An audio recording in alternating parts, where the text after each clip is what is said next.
Le procureur général près de la Cour d'appel judiciaire de Libreville, Dr Eddy Minong, était face à la presse nationale et internationale ce mercredi 23 juillet 2025. Objectif, clarifier les dérapages observés dans l'affaire impliquant Sylvie Marie-Aimée Valentin.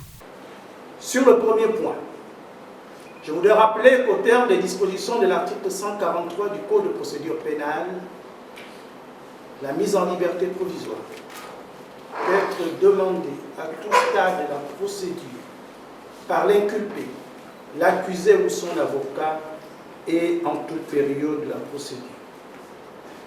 Cela signifie qu'une personne placée en détention préventive où son avocat peut, avant ou pendant le procès, demander sa mise en liberté provisoire.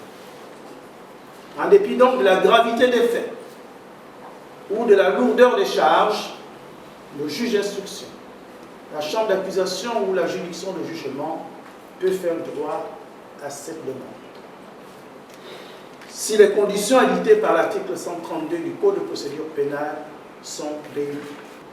Je persiste ici qu'en droit pénal gabonais, il existe bel et bien la liberté provisoire et la détention préventive. S'appuyant sur un arrêt de la Cour de cassation française datant de 2010 que le procureur général a tenu à rappeler que les personnels judiciaires sont soumis aux principes et règles déontologiques déterminant un devoir-être et un savoir-être. Ainsi, magistrats et auxiliaires de justice se doivent respect mutuel et ce, par-delà même les frontières. S'agissant des avocats exerçant en France, je voudrais rappeler qu'ils sont tenus selon les dispositions de l'article 10 du Règlement intérieur national des barreaux français relatif aux communications et interventions publiques d'observer les devoirs de modération et de délicatesse que leur imposent les règles, usages et traditions professionnelles, notamment envers les magistrats.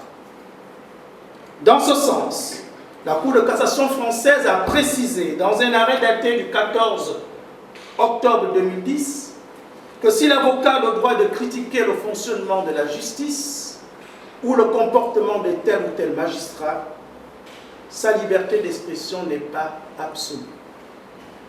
Car elle est sujette à des restrictions qui impliquent notamment d'une part la protection de la réputation ou des droits d'autrui et d'autre part la garantie de l'autorité et de l'impartialité du pouvoir judiciaire.